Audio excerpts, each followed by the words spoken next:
Então, pessoal, a gente está começando aqui nesse momento a gravar a Assembleia porque estamos iniciando a apresentação e a gente vai, disponibilizar aí para consumo futuro de quem não conseguiu participar, tá?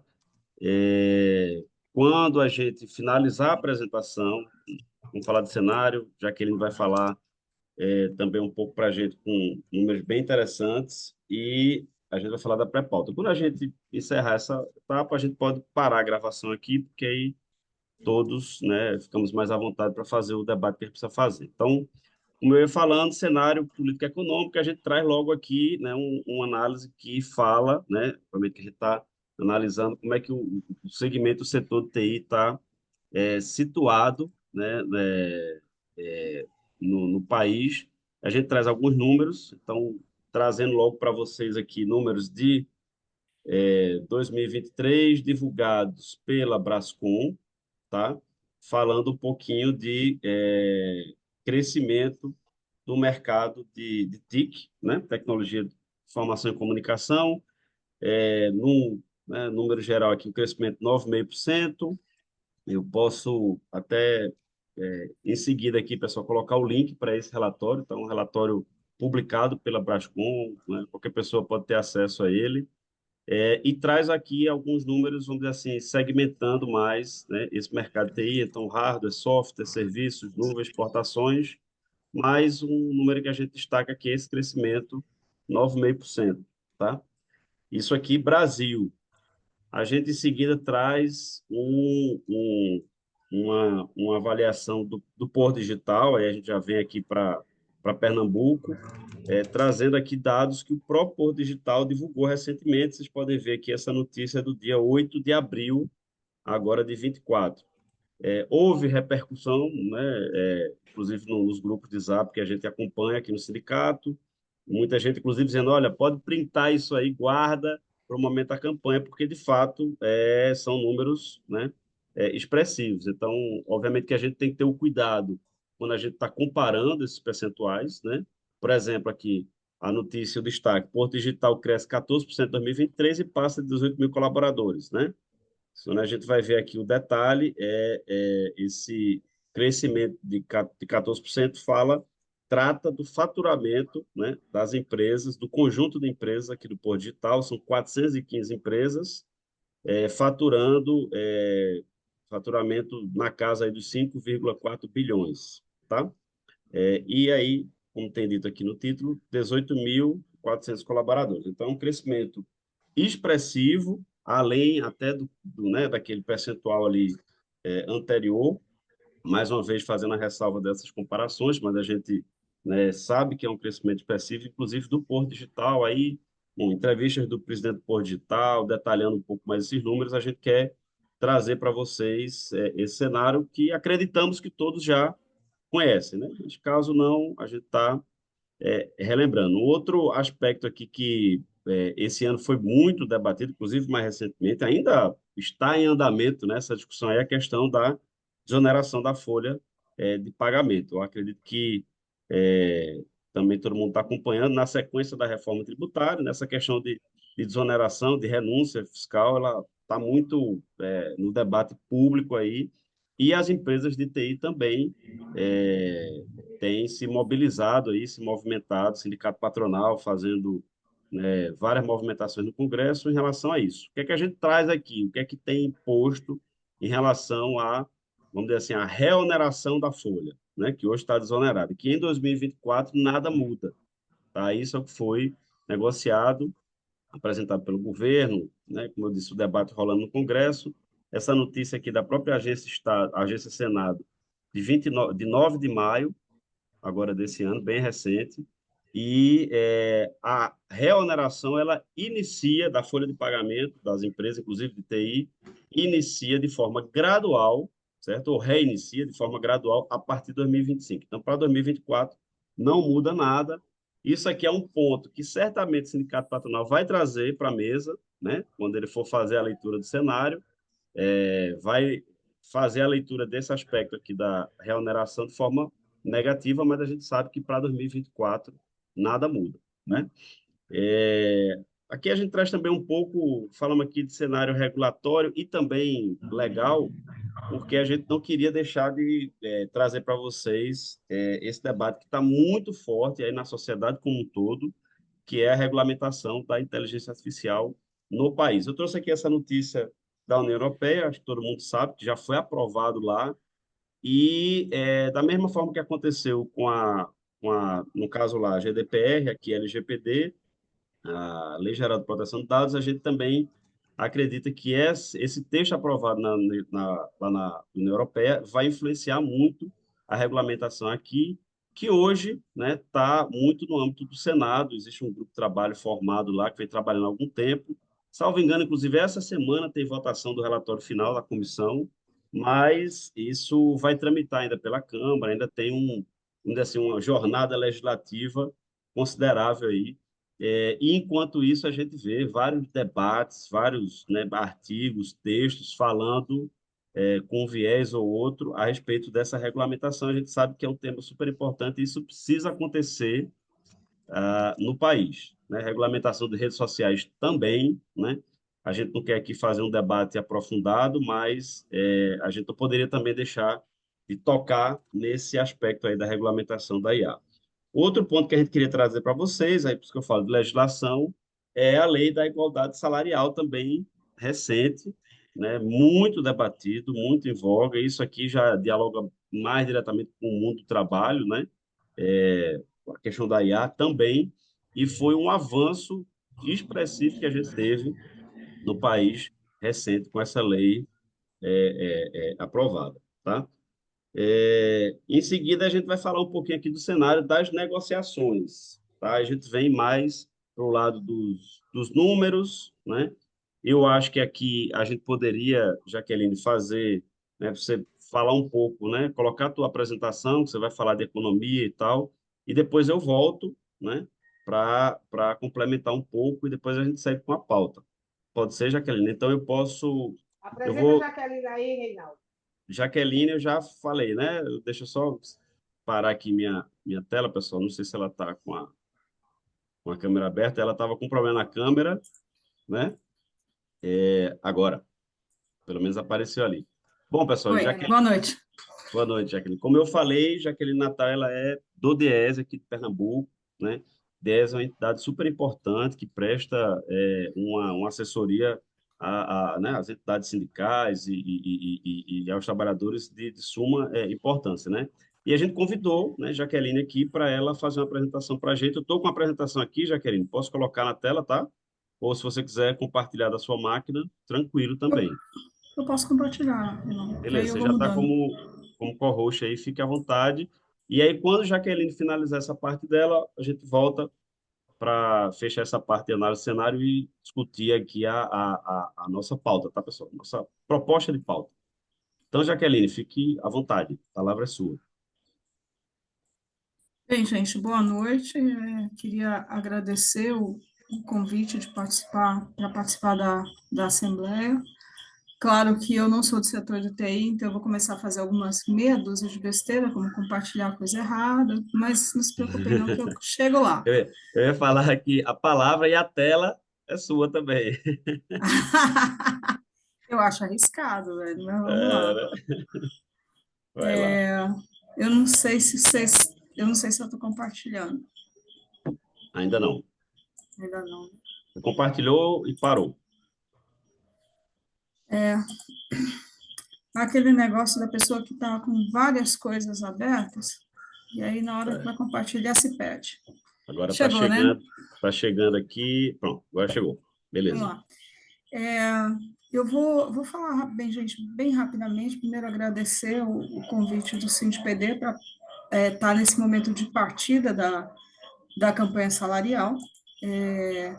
Para a gente é sempre muito interessante acompanhar todo o processo de debate com a categoria, de desenho das estratégias e depois ir acompanhando as rodadas de negociação, mesmo que indiretamente, inclusive para depois poder compartilhar com outros trabalhadores de Diese que também assessoram negociações coletivas de forma geral e negociações do setor de tecnologia da informação em específico.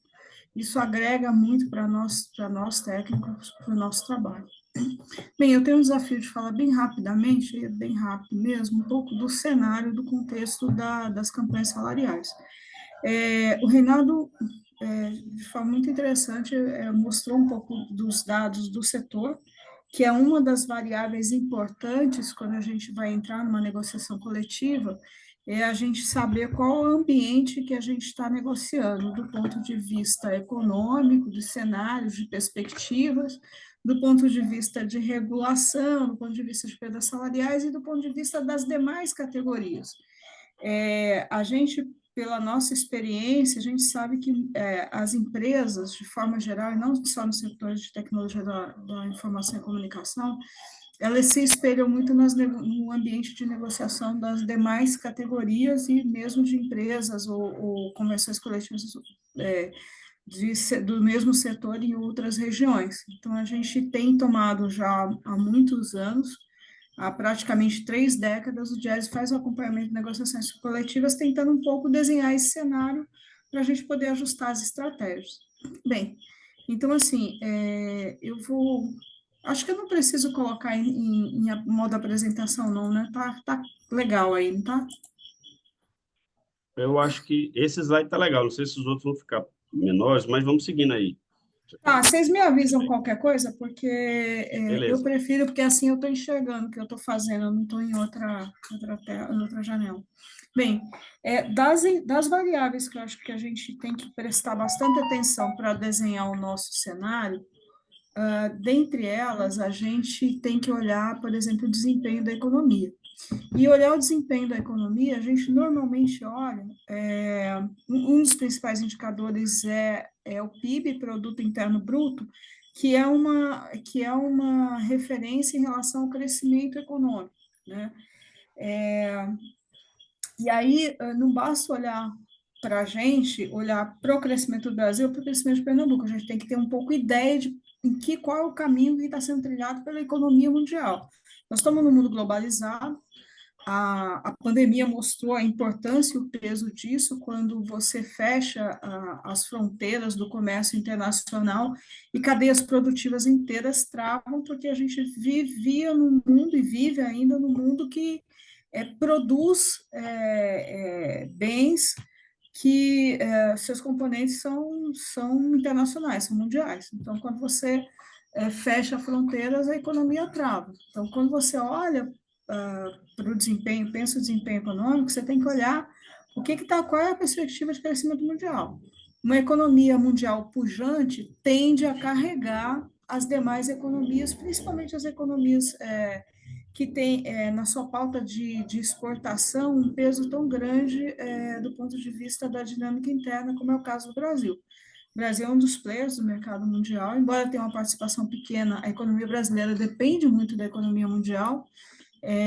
Isso, quando a gente olha para a nossa composição de crescimento, isso é muito visível quando a gente olha, por exemplo, que um dos principais influências do crescimento econômico no Brasil tem sido o agronegócio voltado para o mercado externo, por exemplo. Então, assim, rapidamente, né, quais são as expectativas? Eu coloquei só 2023, o que aconteceu, para a gente poder olhar o que está previsto para 2024. E aí, pensando na economia mundial, esse dado é um dado do FMI de abril desse ano, em que ele prevê um crescimento médio da economia mundial igual ao crescimento médio de 2024. Bem, esse igual, ele é bastante influenciado por uma desaceleração da economia chinesa, que é o nosso principal parceiro comercial, influenciado por um pequeno crescimento da economia americana de 2,5% em 2023 para 2,7% em 2024, algo nesses termos, bastante influenciado pela Índia, que hoje é o país que puxa, o país de peso, né, no player mundial, que puxa o crescimento econômico mundial com uma expectativa de crescimento de 6%. Vocês têm uma ideia, a expectativa de crescimento da China é algo em torno de 4%, e da Índia é algo em torno de 6%. Agora, sim, isso são previsões e perspectivas, a gente não sabe ainda qual vai ser o impacto do ponto de vista econômico sobre a economia indiana, com uma temperatura de 48 a 50 graus e as pessoas morrendo por conta do calor. Bem, as pessoas morrerem é uma questão dramática interna da Índia, mas a produção, por exemplo, de grãos, cereais que a Índia tem, ela é bastante importante e ela pode influenciar nos preços de commodities da economia mundial. Então, a questão climática hoje na Índia também é um elemento de incerteza. Mas em abril a tendência era de crescimento. Mesmo assim, em linhas gerais, a economia mundial ela experimenta taxas moderadas de crescimento econômico, então a gente não pode esperar grandes inputs ao crescimento nacional vindo do setor externo. Essas taxas moderadas, basicamente, elas decorrem de controles de processos inflacionários nesses países, fundamentalmente a questão da taxa de juros, embora as taxas de juros internacionais sejam infinitamente menores que as taxas de juros nacionais. A questão das incertezas ambientais, né, que a gente tem visto, eu acabei de falar da Índia, mas se a gente olhar para os Estados Unidos também, a onda de calor, e tudo isso afeta o desempenho da economia, porque são grandes produtores, por exemplo. As tensões geopolíticas, a gente está um mundo que não, teve muito pouco tempo sem guerra, né? A gente vinha de guerras, mas guerras em países de menor influência ou mais longe do centro dinâmico da economia mundial, que eram os países africanos, tal, e agora a gente tem guerra no meio da Europa, que é um centro dinâmico, a gente tem a tensão no Oriente Médio, que é aquele genocídio em Gaza e naquela região, mas que embora sejam países pobres, são grandes importadores do Brasil, mas também são países que têm um peso muito significativo na questão do petróleo. Então, essas tensões também jogam incertezas em relação à economia mundial. E também um outro elemento de incerteza na economia mundial é como está se desenrolando a reorganização das cadeias mundiais de valor, ou seja, a reorganização da produção de insumos industriais, insumos agrícolas, em função da experiência que a gente teve na pandemia de se travar o comércio internacional. São elementos que botam um quê de incerteza no desempenho da economia mundial. De toda sorte, o consenso tem caminhado para um crescimento positivo. O economista tem mania de falar crescimento negativo, mas não bem. Nós estamos falando de um crescimento positivo, mas sempre com a então, a gente olha para o desempenho mundial e não vê grandes elementos de dinamismo internalizados para o país. A economia nacional, o Brasil cresceu 2,9% em 2023. É importante a gente ressaltar que esse crescimento foi muito acima do crescimento inicialmente projetado em janeiro de 23. Nós estamos falando de algo em torno de 0,6%, 0,7% de previsão nas primeiras previsões de janeiro de 23 e o ano fecha com 2,9%. Então, assim, ele surpreendeu do ponto de vista das projeções iniciais.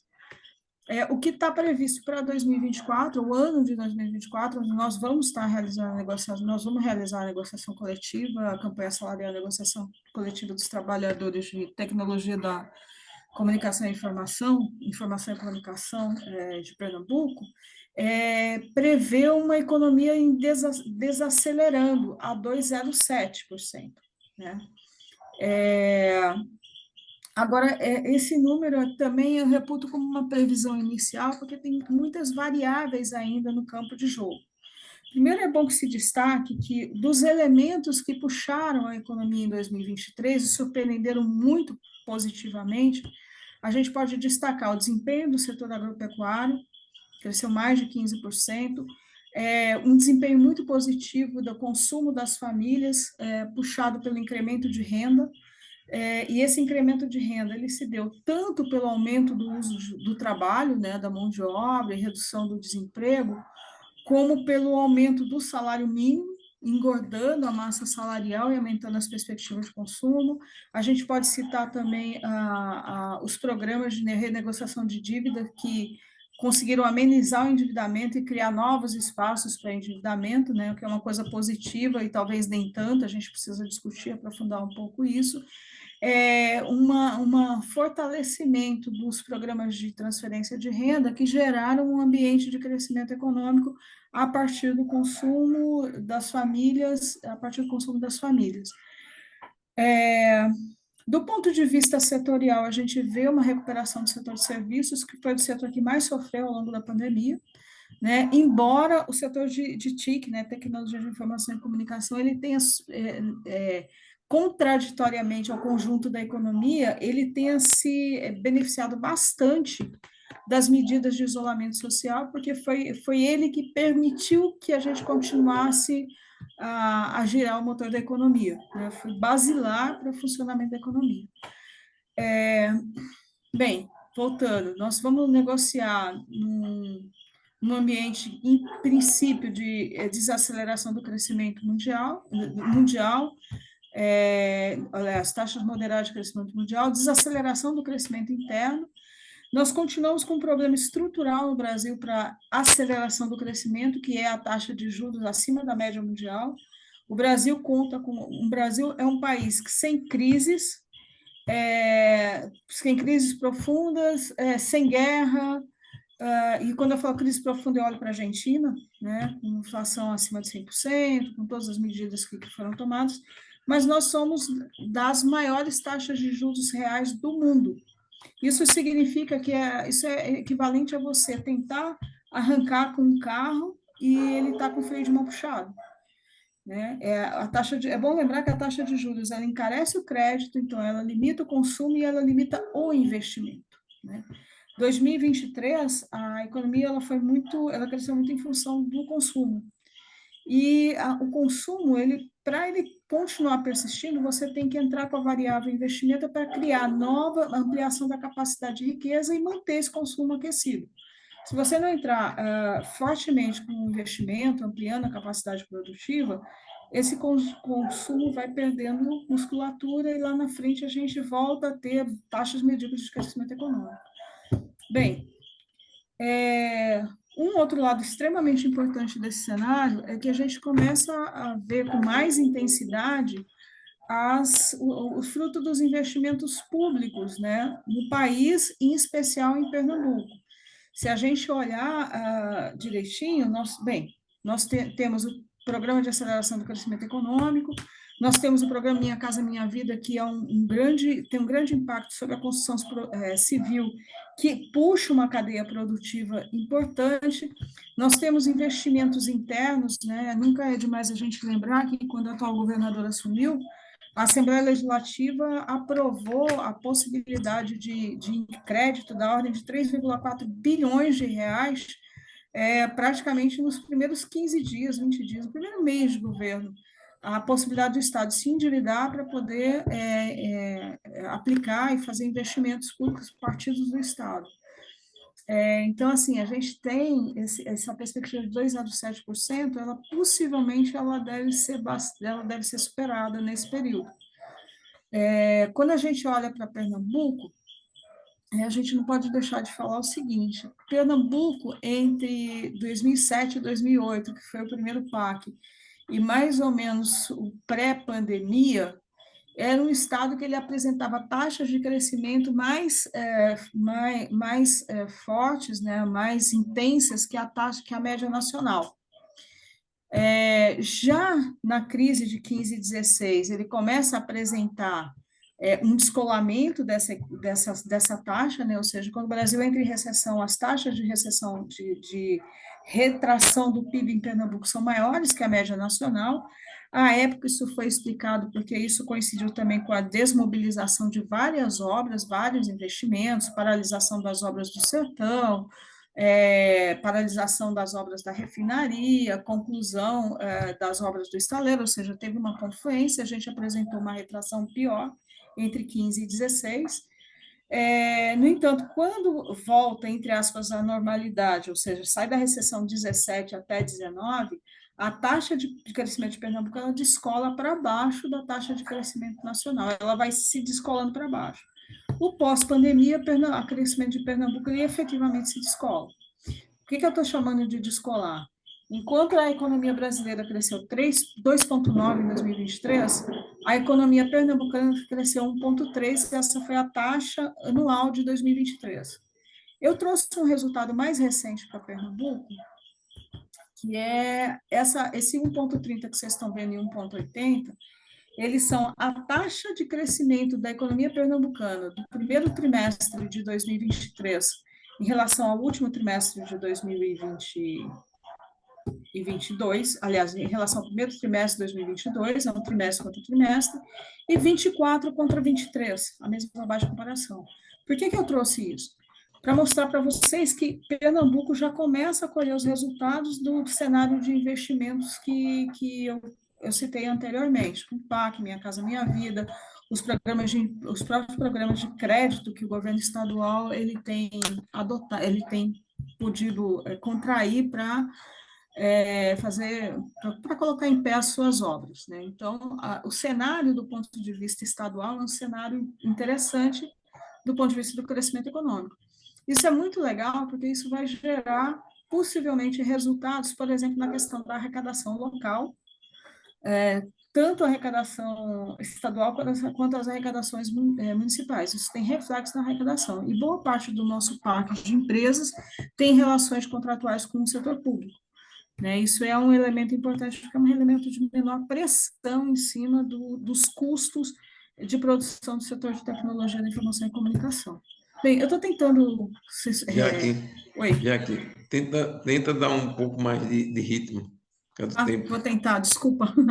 Bem, em reflexo direto desse desempenho da economia foi a redução da taxa de desemprego. A taxa de desemprego no Brasil, no primeiro trimestre de 2024, foi 7,9%. Chegou a 14,9 aí no meio do auge da pandemia, ele retrai para 7,9, uma taxa muito semelhante a 2014, e em 2014 a gente lembra que era um momento muito interessante da economia, inclusive com as obras da COP, por aí vai, PAC e tal. Só que, quando a gente fala da média nacional, nós estamos falando de todas as regiões. Quando a gente vai para Pernambuco e compara com o Brasil, a gente observa que estrutural e sistematicamente a taxa de desemprego em Pernambuco é maior, apesar bem, é maior, então, o estado de Pernambuco, no terceiro trimestre, quarto trimestre de 2023, encerra o ano com uma taxa de 11,9, e a média nacional, no quarto trimestre de 2023, foi 7,4. Então, o estado tem um dilema em relação a essa questão do mercado de trabalho. Esse dilema não é só do tamanho do desemprego, mas é também em relação à qualidade da contratação. Eu vou passar isso aqui, Messias, depois eu estou apressado, mas, rapidamente, esse quadro ele demonstra a precarização do mercado de trabalho. Por quê? A linha vermelha mostra o emprego gerado no país, no setor privado, um emprego desprotegido, ou seja, um emprego precário. E a taxa azul mostra o emprego protegido, que seria um emprego que tem um contrato regular. A gente observa que a boca do jacaré vai abrindo, ou seja, você tem uma desaceleração no emprego de boa qualidade e uma aceleração no emprego de má qualidade. A taxa de informalidade, que é um dos indicadores que mede essa qualidade, para o Brasil é 39%, para Pernambuco está acima de 50%, que significa dizer que metade da mão de obra ocupada em Pernambuco ela é informal. Isso reflete na renda. Eu vou passar também isso, vice Messias e demais. Isso reflete na renda, quando a gente olha a renda do último trimestre de 2023 para o último trimestre de 2022, a gente observa que a renda, ela se mantém, em termos reais, descontada a inflação, ela se mantém muito próximo dos seus patamares, então a gente recupera emprego e não recupera proporcionalmente a renda, embora a renda tenha se recuperado, porque a gente teve queda em 2021 e 2022. Um elemento que reforça isso é justamente a diferença entre o salário real de admissão e o salário real de desligamento, por questões, inclusive, técnicas, né? O salário de desligamento, ele normalmente é maior do que o de admissão, por quê? Porque você normalmente é desligado com mais tempo de casa, em tese você ganha mais do que uma pessoa que está entrando, né, no mesmo posto de trabalho, por exemplo. mas a gente vê que há um movimento de rotatividade grande, um movimento que, embora o saldo seja positivo, a gente observa que há um movimento de rotatividade grande, onde o mercado ele dispensa pessoas de maior remuneração e contrata sistematicamente pessoas de menor remuneração. 2020 é um ponto fora da curva, mas 2020 é um ano fora da curva, né? Então, vamos lá. Outro elemento importante do cenário é a questão da inflação. Eu não sei se isso aqui ficou inteligível para vocês, mas esse aqui é o IPCA visto por dentro, pelos seus grupos, né, seus grupos componentes, né? Então, a gente tem o índice geral, que é esse negrito, para o Recife, região metropolitana do Recife, e para o Brasil. O Brasil é o de cor escura, o azul escuro e esse laranja escuro, terra, sei lá o que cor é essa, padrão do Windows, para a região metropolitana do Recife.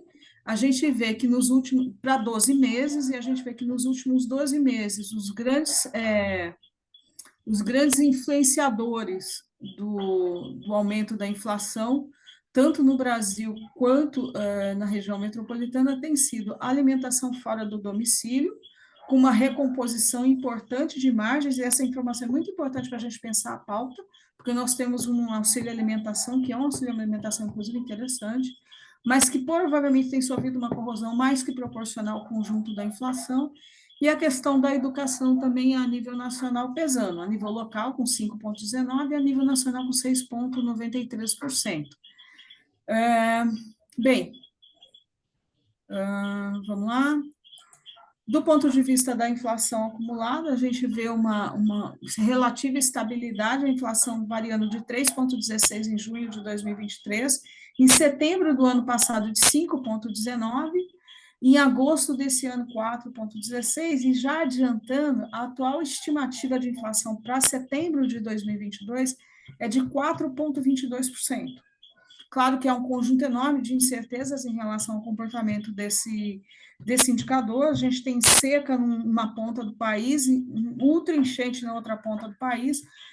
Entre a questão da oferta de alimentos decorrente desses dois extremos climáticos, a gente tem um conjunto enorme de variáveis, inclusive uma especulação imensa. Nesses ambientes de crise que quem determina preço costuma aumentar a sua margem, então a gente está vendo aí movimentos, por exemplo, de aumento percentual do arroz acima de 23%, quando na realidade você, em tese, você não está tendo escassez ou falta do produto exacerbada, que justifica um aumento tão significativo. E isso é o custo de oportunidade, a oportunidade que quem determina preço está impondo. De toda sorte, a gente deve ter uma inflação para setembro nos patamares menores, inclusive, do que foi a inflação de 2023. A cesta básica do Diese, só para título de informação, ela tem experimentado elevações desde janeiro de 2023, são 5 meses de elevação, só que o último resultado mostra uma elevação de apenas 0,19% no mês de maio. A variação em 12 meses da cesta básica foi 5,34%. Tá? Do ponto de vista das negociações, aí eu estou caminhando para encerrar, pessoal. Como eu falei para vocês, há mais de 30 anos o Diese acompanha o resultado das negociações, em especial o resultado dos percentuais de reajustes salariais, porque isso é comum a todas as categorias. Fazendo um resgate dos últimos 12 meses, ou seja, junho de 2023 a maio de 2024, nós conseguimos acumular 12.456 informações. A média dessas informações, elas nos mostram que dessas 12.456 informações, 79,1% tiveram reajustes salariais assinados entre categoria profissional e patronal. 79,1% tiveram variações acima do INPC, e quando eu falo acima do INPC, é qualquer variação acima do INPC, de 0,01 até mais infinito acima do INPC. 16,2% tiveram reajustes iguais ao INPC, exatamente, o INPC deu 4,19, a negociação fechou em 4,19. Exemplo, né? e abaixo do INPC apenas 4,6%. Isso inverte bastante a lógica que a gente viu entre 2021 e 2022, onde a maior parte das negociações fecharam com acordo coletivo assinado com índices abaixo da inflação. A média dos últimos 12 meses de ganho real, ou seja, a média desse percentual acima da inflação, foi de 1,40, e no ano de 2024, ou seja, de janeiro a junho, foram 4.000 negociações, 4.027 negociações, o resultado é um pouco melhor, 85% das negociações acima, apenas 3,2% de negociações abaixo do INPC e a média de 1,63%. Eu consegui isolar um dado, que é o dado de processamento de dados. Desculpem, o termo é antigo, antiquado, mas é o que temos. De 60 negociações dos últimos 12 meses, a gente identificou 81,7% das informações com ganho real, 13,13% das informações tipo do setor de processamento de dados igual ao INPC e 5% abaixo do INPC. A variação real média no segmento de processamento de dados, ele foi inferior à média dos 12 meses, ele foi de 0,81%, enquanto que o conjunto das categorias, a gente teve 1,40%. Isso tem vários elementos, né? Desde uma cesta de benefícios mais interessantes para o setor de processamento de dados, a tecnologia da informação e comunicação, como também vários desses ganhos reais expressivos, mais expressivos, se deram para categorias com um patamar salarial bem mais baixo. E aí a negociação se dá de uma forma, a dinâmica negocial se dá de uma forma bastante diferente. Bem, era isso que eu queria apresentar nesse momento, então, assim, só sintetizando, nós estamos num quadro de variação positiva da economia, ainda é incerto se vai ser melhor ou pior do que 2023, mas o quadro de investimentos é bastante alentador, e quando a gente olha para o Pernambuco, mais ainda, com reflexos importantes na musculatura de arrecadação dos entes federativos, o que nos ajuda no processo de negociação, com uma inflação controlada dentro dos nossos padrões, né, de 4, de 2, se tiver algum repique 4,5, acredito que menos de 5%, num setor que tem apresentado resultados bastante positivos. Né? Então, eu acho que a gente tem um caldo aí, tem um conjunto de fatores, uma tempestade aí boa para a gente fazer uma excelente campanha salarial, contando inclusive com a liderança da direção do sindicato, mas a disposição de luta dos seus trabalhadores. É isso, gente. Jaqueline, aqui. Oi. Posso interromper? Reinaldo, as próximas, está na tua apresentação, Reinaldo, ou está na dela? Aqueles próximos gráficos. Eu estou na apresentação nosso histórico aqui dos últimos 5 anos das negociações CNPD, Mas né? já, inclusive, o último gráfico que ela mandou para a gente, está ali. Aí eu não sei, se estiver na tua apresentação, não sei qual é, Messias. É a tabela com as negociações nos últimos anos? A tabela da negociação.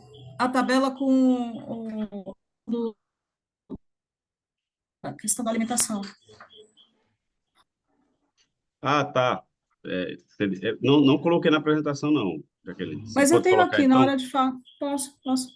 Ah, a gente pode Você ir para... começa na hora que for apresentar a questão da alimentação aí com os dados que você tem, eu posso. Pode ser. Pode ser? O que eu ia tocar aqui, pessoal, assim, dado esse contexto, né, que Jaqueline descreveu para a gente, muito interessante isso aí, a gente dá uma olhada nos últimos resultados que tivemos aqui nas nossas negociações da nossa convenção, de 2019 para cá, que é exatamente essa tabelinha aqui, que eu vou colocar para vocês. Inclusive, isso já foi, né, abordado aí no ano passado também, mas é importante a gente resgatar, porque que é esse comparativo com os anos anteriores, tá? Então, vocês veem aqui os últimos 5 anos, 2019 a 23, o valor do reajuste, que é essa segunda coluna, tá? E aí o comparativo desse reajuste tanto com o INPC quanto com o IPCA, tá? Então, a gente trabalha muito com o IPCA nas nossas negociações, são essas duas últimas colunas aqui, e aí a gente vai vendo que todos os anos, de 2019 para cá, tivemos uma diferença positiva em relação ao índice, né? Ou seja, tivemos ganho real sendo que no ano passado foi o maior valor desse período que estou falando aqui dos 5 anos, foi 0,69%. Então, como é que foi ano passado? A gente teve um reajuste, né, de 5,3% para um índice, né, de IPCA para o período de 12 meses aí anteriores, 4,61% e 0,69% de ganho real. Então, queria situar isso porque, né, Jaqueline, você estava falando exatamente essa questão das negociações, o panorama das negociações em relação a quantas tiveram, né, a reposição, foi abaixo da inflação, dentro da inflação ou até acima, né? Então, no nosso caso aqui, a gente tem tido nesse patamar de ganho real. Então, percebam que pegar o ano 2021 aqui, certo? O IPCA foi 9,68%, foi um índice, né, nesse patamar de percentual alto, vamos dizer assim, mas a diferença, o ganho real foi 0,29. Então é importante que a gente, porque quando a gente tá, qual é o ajuste que a gente está negociando? É 10%, em 2021 foi 10%, em 2023 é 5%, 2023 está muito fraco. Não é assim que a gente tem que olhar, porque a gente tem que entender qual foi o índice apurado para esse período e o que é que a gente está, e o que é que a gente conseguiu de ganho real. E aí, como eu falei para vocês, eu acho que está comprovado aqui que a gente tem tido sucesso nas negociações que a gente tem por último, mas a gente sempre tem que fazer esse reforço, porque, assim, se a gente não tiver uma categoria mobilizada a pressionar o sindicato patronal, isso aqui pode até não acontecer, por exemplo, na negociação desse ano. Então, era esse comparativo que eu tinha colocado aqui, Messias. Jaqueline, você podia mostrar que você tem um desse tipo que você faz a comparação do ticket. Pudesse Pode botar, eu ser, acho que aquele do ticket, que eu acho que é legal. Essa mesma comparação que você tem da evolução do ticket, eu acho que era legal, que você tem ele, né? exatamente. Pode ser. E aí apresenta o Tá, próximo, que aí o último que. tá ali embaixo. Tá fechado o microfone, Jaqueline.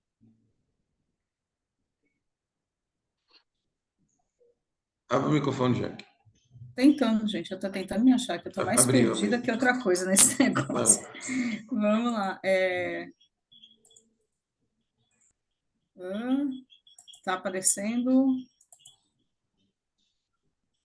Já. Tá na, isso, tá Está na naquele último tela? slide. Tá na tela, tá na tela. Tá. Tá na tela. Então vamos lá. Pula a primeira, pula a primeira, Essa. né? Isso, é isso aí. Então, eu acabei não colocando os valores, mas só para vocês terem uma ideia, a gente fez o mesmo trabalho, e o trabalho que eu faço é um pouco mais longo, né, de acompanhamento. Então, assim, eu parto de 2011, onde o ticket era a base, era em 2010. 2011 foi R$ 12,50. E aí nós temos uma correção do ticket de 218,18%, quando eu considero 12,50 a 35, uma inflação de 115 e um ganho real medido pelo INPC, 115,58, e um ganho real de 32,25%. Quando eu olho para o IPCA, eu tenho um ganho real, uma inflação de 114,74, são muito colados, né? São muito próximos, com um ganho real de 32,51%. Ou seja, eu estava fazendo uma conta numa reunião que a gente fez para discutir um pouco esses números, e que se a importância da negociação coletiva, da mobilização de vocês, da condução do processo, se vocês não tivessem tido apenas a correção do auxílio alimentação, o vale-refeição, pela inflação, a gente estaria trabalhando hoje na casa de 26 a R$ 27. Esse seria o valor corrigido pela inflação desse período. Então, a importância assim, que a gente tem da negociação. Pode falar, desculpa. Não, eu queria fazer um comentário, não sei se o Messias também vai, mas assim, pessoal, só para destacar a importância disso estar colocado aí, tá? Quando a gente faz, a gente divulga a nossa convenção, a gente conversa com muitas empresas, a gente tem um dos maiores valores de vale alimentação dia, né, hoje R$ 35, está explicado aqui a história, né, vamos dizer assim, desse benefício na nossa convenção, como é que se comportou, né, e isso aqui é fruto dos processos de negociação. Então, é importante, é significativo, né, mas deriva, né, desse esforço de negociação e dessa capacidade que conseguimos ao longo desse tempo. Porque, já passar a palavra, Messias, como você falou, né, Jaqueline, se fosse considerar apenas a inflação, O que hoje temos, né, de R$ 35 teria em torno, você falou aí, 26, R$ 27, né? Tá. É só complementando, para vocês perceberem que quando faz a comparação do reajuste real da nossa categoria com das outras 60 negociações de processamento de dados, né, nos últimos 12 meses, né, nós estamos com temos um percentual de ganho real acima delas. Abaixo um pouquinho das outras categorias, mas acima. E o outro comentário que Jaqueline falou, quando fala processamento de dados, muitas vezes tem um ganho real menor, porém tem um pacote de benefício melhor. Então, tá aí um exemplo, no nosso caso concreto, é o TIC de refeição, que é um pacote de benefício melhor do que a maioria das categorias. E aí eu acho que já que poderia mostrar, para completar a questão do PCE, essa última planilha que tem a questão do o que é hoje o custo de refeição fora do domicílio no Recife. E aí, Apareceu aí? Reinaldo, Isso. sim, apareceu. Apareceu. Então, rapidamente, a gente não tem grandes levantamentos sobre a questão do custo de alimentação fora do domicílio. A gente tem a variação medida pelo IBGE, né, que é registrada no INPC e no IPCA, mas a gente não tem muito pesquisas de valor, de custo, para a gente poder subsidiar esse tipo de benefícios. A única que a gente conhece é da BBT, que é a Associação Brasileira de Empresas de Tickets. E essa pesquisa ela é feita anualmente, uma vez por ano eles divulgam, ela é feita no primeiro trimestre, mais ou menos em abril eles divulgam esse valor. E aqui eu peguei um extrato dessa pesquisa, ela tem vários locais, eu peguei um extrato dessa pesquisa para Pernambuco, resultados para Pernambuco e Recife. Então, ela considera prato feito, comercial prato feito, autosserviço, quilo e executivo, e eu selecionei por serem os mais frequentes no nosso dia a dia, tá? Ainda tem o à la carte, mas o à la carte é menos frequente no nosso padrão de alimentação, no nosso cotidiano. Então, os valores são esses, né? Para Pernambuco e para Recife, o prato feito comercial é R$ 33 a média, o autosserviço quilo, em torno de 500 gramas, mais um suco, é 51,38, e o executivo, que é aquele prato pronto, né, aquele pré-programado que a gente vai em shopping, principalmente, a média é 42,10. E eu fiz uma média desse conjunto aqui de opções de alimentação, e aí a gente chegou que o preço médio em Pernambuco seria 41,44 e o preço médio no Recife, 42,88. Recife um pouco mais caro. E aí eu fiz a média dos dois, dá R$ 42,16.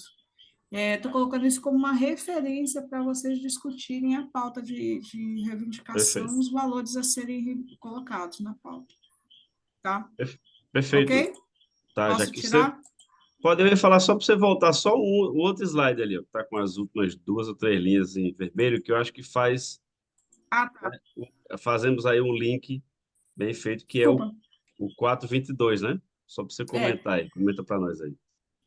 Não, então, a database de setembro, ela computa a inflação de setembro do ano anterior até 31 de agosto do ano corrente. Nós estamos em junho, então o índice está sendo pesquisado, então nós não temos ainda fechado junho, julho e agosto. Nós fazemos,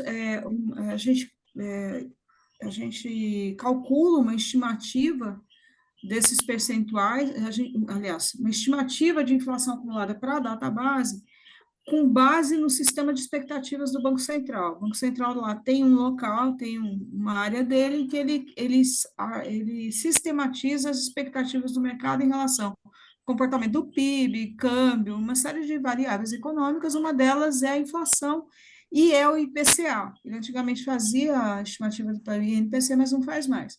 Então, o que a gente faz? A gente pega a inflação já consolidada, no caso de setembro a maio, e utiliza as expectativas, na realidade, essas expectativas eu coletei hoje, então esses são os valores mais atualizados, a expectativa para junho, julho e agosto, e a gente acumula. Então, a gente chega aqui nos 4,22%, que é o IPCA estimado, com base nesses critérios que eu coloquei para vocês, estimado para a database 1º de setembro de 2024.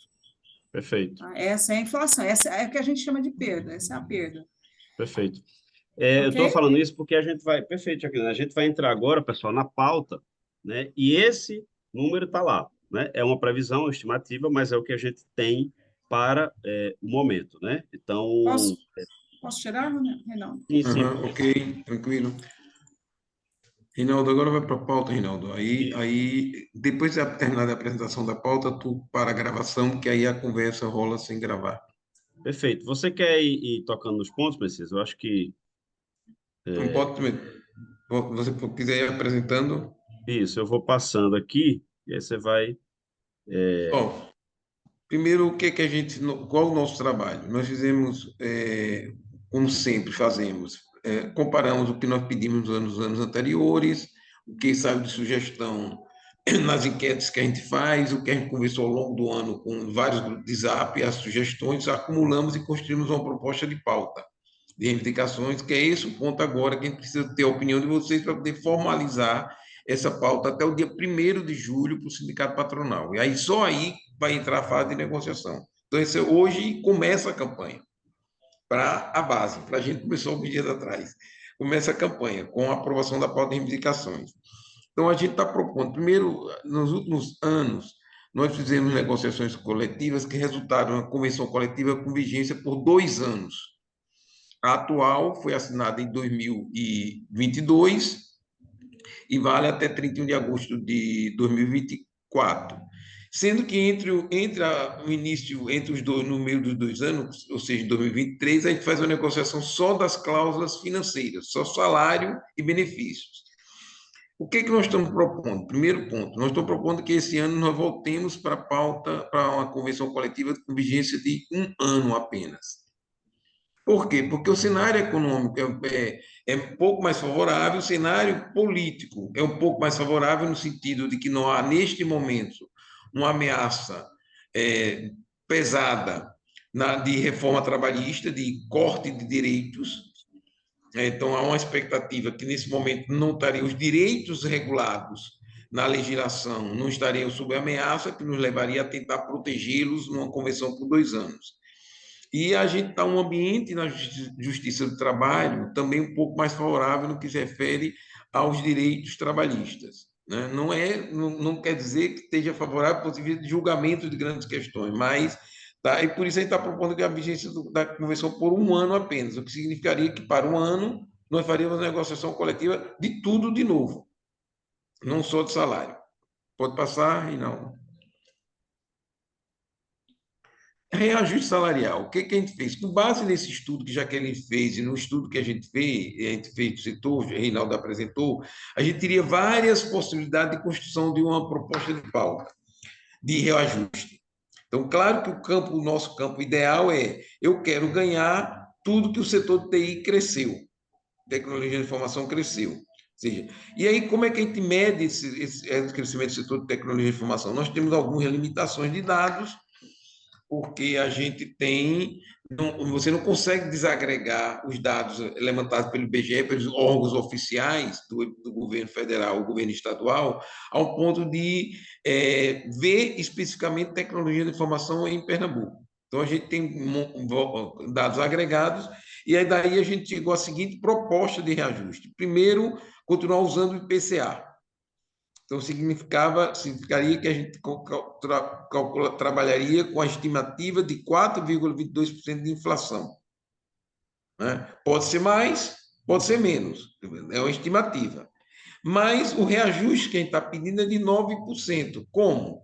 Nós colocamos junto com essa perspectiva de inflação o crescimento do setor de tecnologia de informação em Pernambuco, medido, tecnologia de informação no Brasil, medido pelo volume do setor. Quanto mais o setor de tecnologia de informação produziu ao longo de 2023 em relação a 2022. Aqui eu não estou colocando nem lucro, nem faturamento, ou seja, não foi o conjunto de faturamento das empresas de tecnologia de informação, nem o lucro da tecnologia de informação.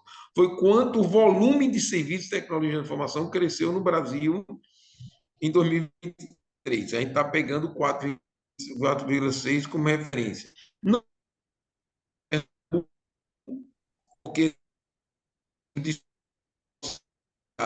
técnica que comunicação, graças ao peso da internet, do smartphone, principalmente celular, principalmente, tem um peso muito grande na economia. Então, a gente botou o Brasil. Pisos salariais. Com base nesses pisos, nesse reajuste, a gente está propondo correção dos pisos salariais hoje vigentes com alguns pequenos ajustes. Piso é o ponto de entrada, que a gente sabe que na área de TI nem sempre, nas grandes empresas, não usam outras referências maiores. Mas a gente tem que pensar piso considerando que empresas menores, empresas prestadoras de serviços, terceirização e outras, precisa ter um piso que seja viável de a gente fixar e seja aceito no processo de negociação para garantir que não caia a média salarial. Então, a gente está propondo o que a gente chama de piso A, que hoje é contínuo copeiro, vigias e assemelhados.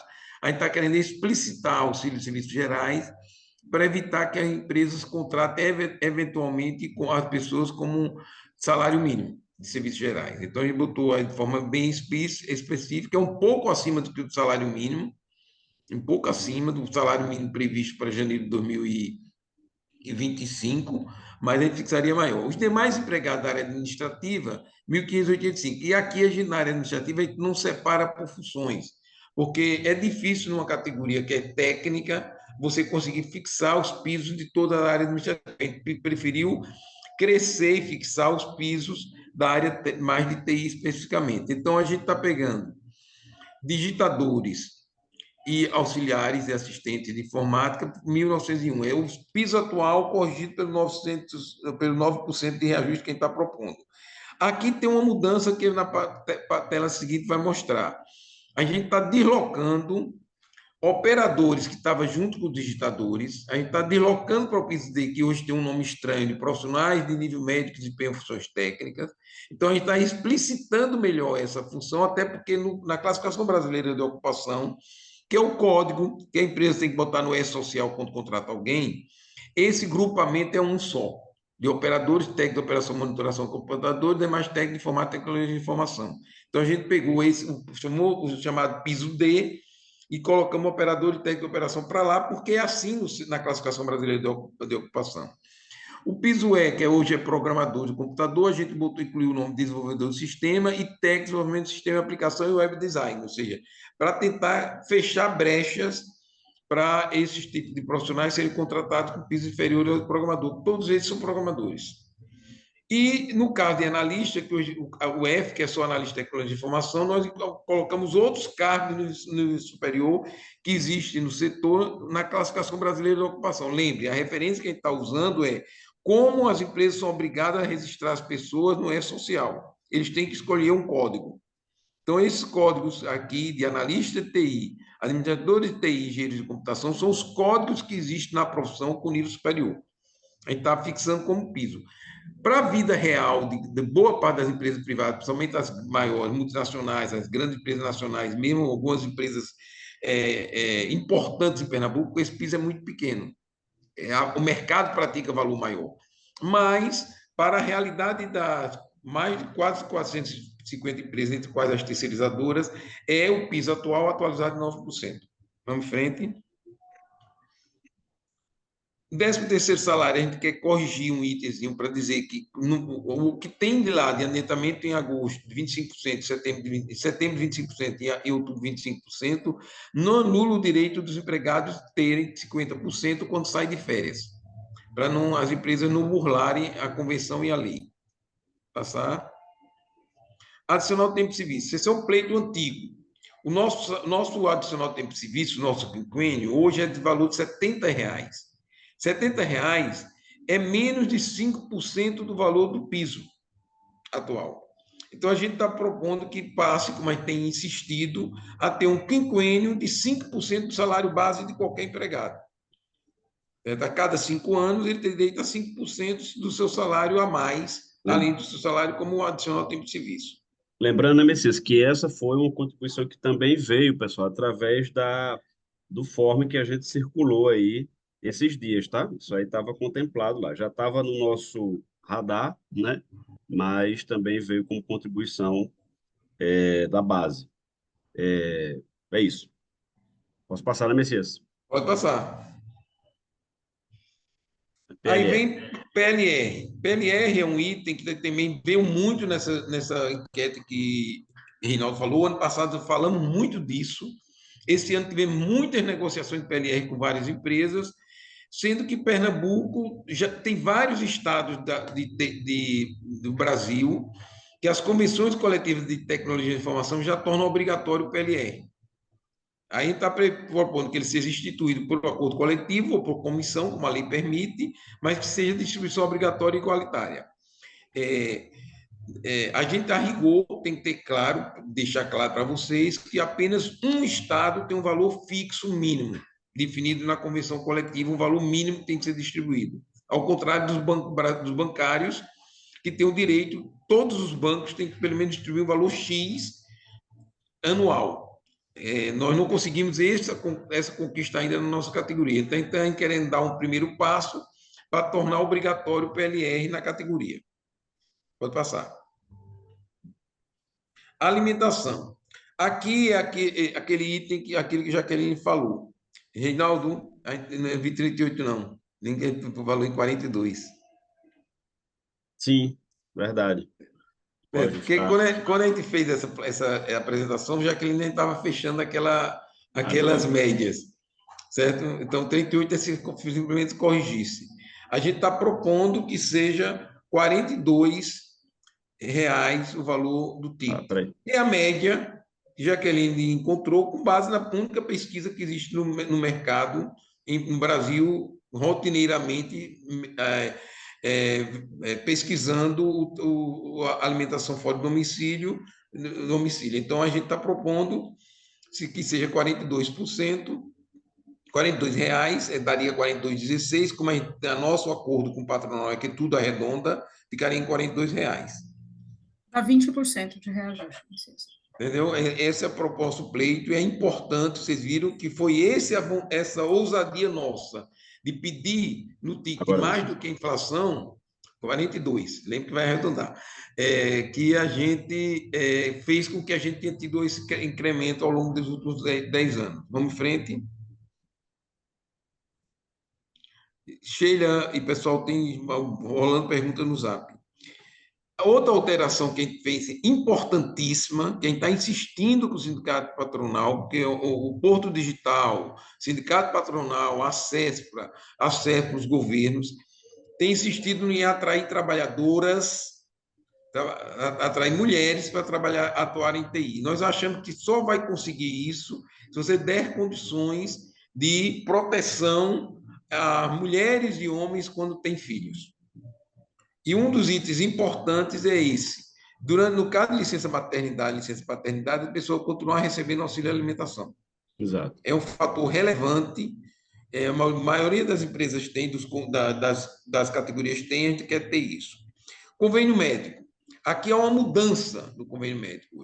Hoje a convenção é muito confusa, a forma de fixação do convênio médico. Nós estamos aqui copiando, entre aspas, a regra que vários estados já têm em TI. É ter uma participação definida da empresa, percentual de participação da empresa, de acordo com o salário que o empregado ganha. Hoje, a participação da empresa é pelo valor do plano de saúde, o que faz com que pouco mais de 200, acho que em torno de menos de R$ 300, acima, se o convênio médico, o plano de saúde, a mensalidade for pouco a mais do que R$ 290, o empregado já tem que contribuir com 50%, mesmo que ganhe muito pouco. Então, a gente está propondo fixar com base em umas faixas salariais. Essa primeira faixa iria até o piso do analista que nós estamos propondo. Então, nós estamos propondo que quem ganhar até o valor do piso do analista que a gente está propondo, a empresa participe com 99% e o empregado 1%. E por que a gente botou 1% e não 100% aqui? Porque nessa onda de demissões que aconteceram na área de TI, no final de 2023, início de 2024, final de 2023, durante 2023, a gente percebeu que muitos trabalhadores, onde a empresa entra com 100%, quando é demitido, perde o direito ao plano de saúde. Então, ele não tem nenhum tempo de migração para um plano de saúde. Ele não tem nem como ficar pagando.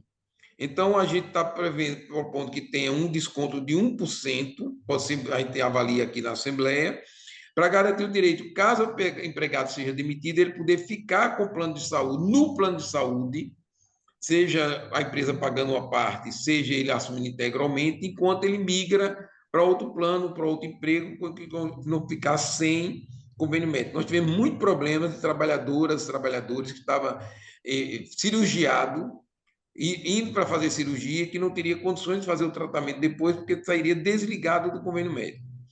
Teria uma segunda faixa, que hoje seria entre este piso e 50% a mais, 80-20, e acima de um salário, um piso e meio do analista, 50-50, que é a praxe geral.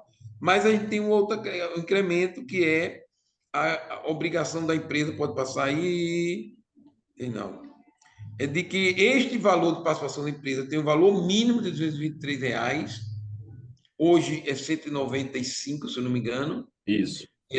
E que o empregado possa incluir o dependente com a empresa participando dos 50% dos custos. Então, esse é um pleito antigo dos trabalhadores, nas várias enquetes ao longo dos anos, a gente está voltando com eles na pauta. Auxílio funeral é um ajuste, correção pelo 9%, que a gente está propondo de reajuste, com mudança do prazo de solicitação de 30 para 60 dias. O que é incrível, digamos, pirangagem das empresas e exigirem os 30 dias. Então, a pessoa perde um ente querido ou morre, e a sua família tem 30 dias, enquanto está ainda chocada com o falecimento, para entrar pedindo um valor pequeno de auxílio funeral.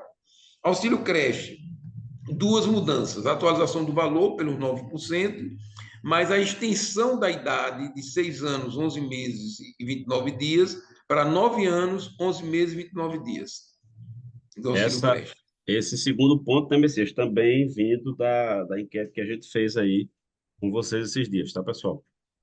Ok, vamos em frente. Auxílio lente, R$ 213, é só atualização. Né? Auxílio combustível, esse é um pleito também antigo, é que pelo menos as pessoas possam receber, que opta por não ir de ônibus e de carro, possa receber o que receberia de vale transporte como auxílio combustível, como ajuda da empresa. Isso é um pleito antigo, claro que alguns querem alguns valores até maior, mas a gente vai insistir de novo, é um dos pleitos mais difíceis da nossa negociação com o patronal. Exato. Mas a gente vai insistir com ele, os trabalhadores insistem, vai que ele colocar isso. Lembrando que há anos a gente coloca em pauta, né, Messias? E exatamente. Há anos ele nega. Okay? Outro item importante, que principalmente em 2023 voltou muito, desde 2023 voltou muito à tona quando começou a haver mais demissões na categoria, o rodízio mais frequente, principalmente em empresas grandes, foi a obrigatoriedade da homologação do sindicato. A gente atualizou o valor para quem ganhar até 6.162, mas também deixar claro, pode passar, Reinaldo, é a possibilidade daqueles que quiserem, mesmo ganhando mais, pedir a homologação no sindicato. A gente detectou enorme, nas grandes empresas que demitiram, diferenças sensíveis, significativas na rescisão do contrato de trabalho de trabalhadores analistas, daqueles que ganhavam junto, pleno já, pessoas que já estavam há muito tempo no mercado, muitas vezes ficavam surpresos porque, de repente, as empresas faziam esse tipo de truque de pagar diferenças. É uma importância, e também manter a posição de fazer remotamente essa homologação. Pode passar. Despesa com deslocamento. Também esse é um pleito antigo, principalmente das empresas que têm o chamado técnico de campo, que é o técnico que vai dar suporte aos equipamentos nos vários locais de trabalho, os tribunais, os bancos e outros tipos de organismos, entidades, empresas, têm muito esse tipo de profissionais. Então, a gente está tentando obrigar que ele ressaça o uso do veículo próprio. Certo? É isso. Vamos passar. Jornada 12 por 36. Isso é uma questão complicada. Nós sempre fomos contrários a botar essa cláusula na nossa convenção. O problema é que a reforma trabalhista deu autonomia para as empresas contratarem pessoas com jornada 12 por 36. Então, a gente começou a tentar regular. E regulamos 2 anos atrás, incluindo o fim de semana integral de descanso a cada bimestre, e agora a gente quer igualar o pagamento das horas do domingo, dos feriados, ao que tem a atual cláusula nossa de turno ininterrupto de 6 horas, que é tradicional na categoria. Quem é da categoria sabe que sempre teve digitadores, operadores, helpdesk e outros que estão trabalhando em jornada de turno de 6 horas, agora começa a surgir 12 por 36. A gente quer igualar o trabalho domingo e feriados para poder tornar menos penoso para o trabalhador essa jornada. Frente. Banco de horas. A lei permite as empresas instaurarem banco de horas autonomamente, a gente fixa algumas regras na nossa convenção, nós queremos fazer esse pequeno ajuste na contagem da hora quando a pessoa vai fazer o trabalho, vai trabalhar no sábado e não sem receber como extra, vai para o banco. Hoje é 1h15, cada hora trabalhar no sábado é 1h15, nós queremos tornar pelo menos 1h30, que é igual ao extra normal. E domingo, feriado, manter a lógica da dobra. Você fez o trabalho no domingo, pelo menos dobra essa hora, que é o que a lei tradicionalmente prevê como pagamento da hora extra no domingo. Ou seja, menos que a nossa convenção, mas tentando melhorar um pouco o banco de horas. Pode passar, Reinaldo. Abono de faltas. Aqui parece ridículo. No país, num estado como Pernambuco, na região metropolitana como Recife, que é a capital do frevo, que o carnaval é uma atividade cultural e econômica essencial, forma a personalidade do pernambucano. A gente tem empresas que exigem que o trabalhador compense a terça-feira de carnaval. A gente já conseguiu, alguns anos atrás, botar que não precisa compensar a segunda, a gente está exigindo que pelo menos a terça também não tenha que compensar. Porque muita gente pensa que é feriado, legalmente não é. Aí a gente quer, para pelo menos as pessoas não terem que compensar. Teletrabalho, a questão do auxílio home office, manter o pleito do ano passado, diminuiu muito a quantidade de pessoas em home office, mas a gente acha que ainda é um elemento importante para equilibrar as despesas do trabalhador eu, como proposta dessa cláusula aí, foi falada aqui em chat agora, tá? Muito baixo, Não, no chat rolou agora sobre essa questão do teletrabalho, tá? O auxílio. Ok, vamos em frente. Adoção de menor. Aí você está entendendo por que a gente quer excluir a cláusula? Porque o problema é que a nossa cláusula ficou velha em relação ao avanço dos direitos. Hoje, a legislação já equipara, para efeito de licença maternidade, a adoção de crianças e adolescentes. E a nossa convenção ainda era, quando não existia esse direito, a gente tinha fixado para quem adotasse a criança até 1 ano, ter a licença maternidade. Não é. Então, a gente está querendo tirar a cláusula para ficar valendo a lei. Esse é um detalhe. Por que isso? Porque até a reforma trabalhista, essa cláusula ser mantida não prejudicava ninguém, porque a convenção não predominava sobre direitos previstos em lei. Agora não. Então, a convenção é maior do que a lei. Então, a gente tem que ter esses cuidados de não colocar cláusulas inferiores à lei. Então, por isso a gente quer tirá-la. Pode passar. Licença. Insistir na ampliação da licença maternidade para 180 dias, na licença paternidade de 20 dias, independente da adesão da empresa ao programa Empresa Cidadã. Porque isso já entrou na nossa convenção, incentivar as empresas a aderirem ao programa Empresa Cidadã. Poucas empresas aderiram, e essa é uma realidade concreta. O mundo está mudando nessa questão da licença parental, o conceito que já se usa de parental, a licença ser para pai e mãe, ou pai ou mãe, o casal decide, né? A gente está querendo mudar, e a licença de paternidade de 20 dias, enquanto o Supremo não termina o seu julgamento, a pressão junto ao Congresso Nacional, que pela Constituição, o Congresso Nacional já deveria ter fixado uma licença de paternidade decente, porque os 10 dias eram provisório. Então, enquanto não conseguimos superar, a gente está insistindo em aumentar a nossa maternidade e a nossa paternidade. E também uma coisa ridícula, tem empresas que descontam quando a mãe ou o pai vai acompanhar um menor de idade, uma criança, no médico. Só se ele estiver internado ou se ele tiver com infecto, doença infecto-contagiosa, é que não compensa 3 dias no ano. Então, pelo menos 3 dias no ano ele poder acompanhar filho, o que é pouco, teria que ser muito mais dias. Mas a modernidade do setor de tecnologia de informação não chegou aí. São esses os pontos que a gente está propondo na pauta. Não é uma pauta revolucionária, é uma pauta super ambiciosa, mas é uma pauta mais ambiciosa que a do ano passado, né? E jogando com a possibilidade de fechar um acordo por um ano, para o próximo ano a gente tentar melhorar. Lembrando, não sei se o Reinaldo quer falar, sobre a negociação de atualização do texto que nós estamos tendo com o sindicato patronal. Quiser falar? Isso, posso comentar, Messias. É um trabalho importante, mas só lembrando aqui do nosso rito, tá, pessoal? A gente já vai encerrar aqui a gravação. Tem alguns comentários no chat que já foram sendo respondidos, a gente pode repassar, acredito que respondemos todos aí. Mas a gente continua com o debate e, ao final, a gente vai ter aqui uma enquete, né, aqui no Zoom. Estamos agora com 86 pessoas, né, para vocês, né, deliberem aí sobre esta pauta que a gente traz, né, como sugestão, mas que isso já, como foi falado, já considera contribuições vindas da base aí nesses últimos dias, tá? Esse trabalho que o Messias fez referência é um trabalho junto Sindicato Laboral, SINDPD, com o Sindicato Patronal, CEPROP, no sentido da gente atualizar termos ou modernizar a redação na nossa convenção, tá? É, a gente entende que tem alguns termos na convenção que eles não cabem mais, né? Então, vamos discutir para a gente melhorar um pouco isso.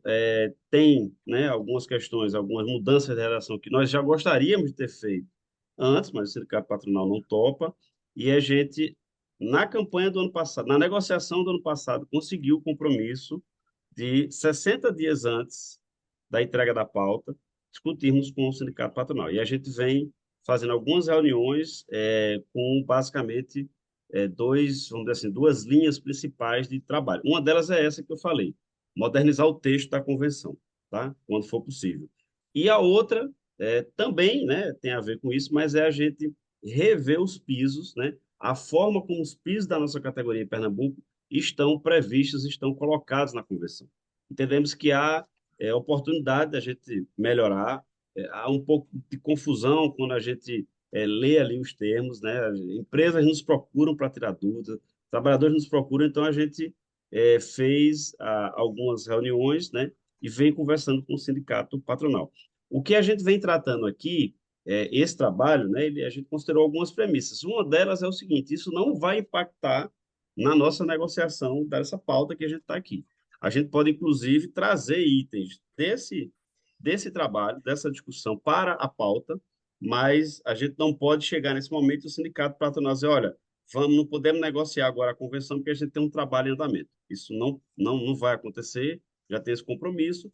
A gente está concluindo esse trabalho com o que, até a próxima semana, com aquilo que a gente pôde avançar, né? O que a gente teve consenso até aqui, como eu falei, nesses 60 dias, eu acho que foram 4, 5 reuniões que a gente fez, né? Foi um trabalho interessante, bom. Eu acredito até que possamos, no próximo ano, continuar esse fórum, vamos dizer assim, de discussão, mas isso não, de forma alguma, atrapalha a nossa negociação, que começa agora, né? A partir de julho, com a entrega da pauta no final do mês agora. Então, a gente está aqui para debater e aprovar essa pauta com vocês, né? E esse trabalho que a gente fez nos últimos 60 dias foi bem importante, e que também serve, né, como contribuição para a pauta. Então, importante esse comentário, e eu vou fazer, já tem Sheila com a mão levantada, eu vou fazer isso, eu vou interromper aqui a gravação, tá, pessoal? Mais alguns comentários ali no chat. Deixa eu dar um stop. Falando cenário político e econômico, a gente traz logo aqui, né, uma análise que fala, né, provavelmente que a gente está analisando como é que o segmento, o setor de TI está situado, né, no país. A gente traz alguns números, então, trazendo logo para vocês aqui números de 2023, divulgados pela Brascom, tá? Falando um pouquinho de crescimento do mercado de TIC, né? Tecnologia de Informação e Comunicação, né? Número geral aqui, um crescimento de 9,5%. Eu posso até, em seguida aqui, pessoal, colocar o link para esse relatório. Então, um relatório publicado pela Brascom, né? Qualquer pessoa pode ter acesso a ele. E traz aqui alguns números, vamos dizer assim, segmentando mais, né, esse mercado de TI, então hardware, software, serviços, nuvens, exportações, mais um número que a gente destaca aqui é esse crescimento, 9,5%, tá? Isso aqui, Brasil. A gente, em seguida, traz uma avaliação do Porto Digital, aí a gente já vem aqui para Pernambuco, trazendo aqui dados que o próprio Porto Digital divulgou recentemente. Vocês podem ver aqui essa notícia do dia 8 de abril, agora de 24.